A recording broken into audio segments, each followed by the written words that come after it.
Hello, आज देखते हैं नेहरू साइंस सेंटर पहले के कैसे आयुर्वेद में किस तरह के लैब होते थे, किस तरह से जड़ी बूटियों से दवाइयाँ बनाई जाती थी।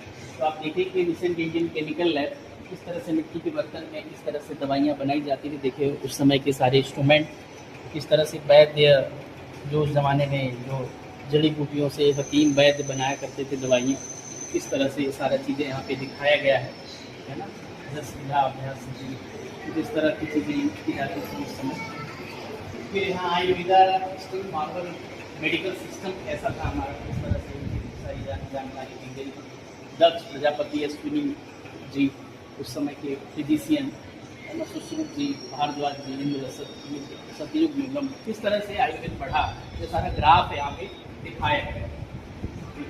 ब्रह्मा जी से दक्ष प्रजापति जी, फिर अश्विनी जी, फिर सतयुग भारद्वाज जी, किस तरह से आयुर्वेद का कैसे किस तरह से डेवलपमेंट हुआ, किस तरह से आज भी आयुर्वेद चल रहा है, किस तरह से आयुर्वेद की उत्पत्ति हुई, ये सारी चीज़ें दिखाई गई। देखेंगे कि आयुर्वेद जीवन का विज्ञान एग्जाम प्राचीन भारत में हुआ था।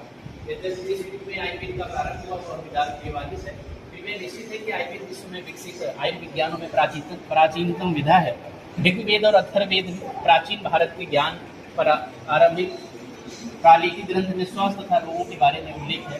आयुर्वेद पूरे जीवन और जीवन की विभिन्न अवस्थाओं में स्वस्थ जीवन जीने का उपायों का विस्तार से वर्णन करता है।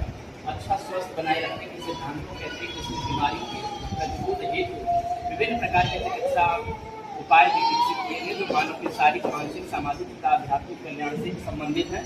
आयुर्वेद को मुख्यतः 3 वर्गों में बांटा गया था। इनके नाम है चरक संहिता और चरक रचयित, सुश्रुत संहिता, सुश्रुत रचयित, अष्टांग हृदय वाग्भट्ट जी के द्वारा। तो इस तरह से ये आयुर्वेद की आपके बारे में देखा। फिर यहाँ पे देखेंगे, देखिए बड़ा ही अच्छा बनाया हुआ है कि उस समय प्रोसेस ऑफ प्रिपेयरिंग द भस्म, उस समय भस्म कैसे बनाते थे, उनके सारी चीज़ें यहाँ पे दी गई हैं, किस तरह से बनाया जाता था। भस्म को भी एक प्रॉपर टेम्परेचर पे रख के ही कूटा पीसा जाता था। उस सारी चीज़ों को यहाँ पे दिखाया गया है कैसे बनते थे भस्म, सारी चीज़ें यहाँ पे बड़ी अच्छा लगा मुझे देख करके। फिर इधर देखिए सुश्रुत जी के बारे में कि सुश्रुत हमारे जैसा कि फादर ऑफ सर्जरी कहे जाते हैं सुश्रुत जी। सुश्रुत जी के समय में किस तरह के इंस्ट्रूमेंट यूज होते थे आप देख रहे होंगे कि सारा सुश्रुत जी किस तरह से सर्जरी कर रहे हैं उस समय में। तो उस समय में ये सारे इंस्ट्रूमेंट डेवलप किए, सूचियाँ सर्जरी पर भी की जाती थी। इस तरह से ये परफ्यूम कैसे बनता था उसका स्ट्रक्चर दिखाया गया है कि कैसे हम परफ्यूम बनाया जाता था पुराने समय में। तो ये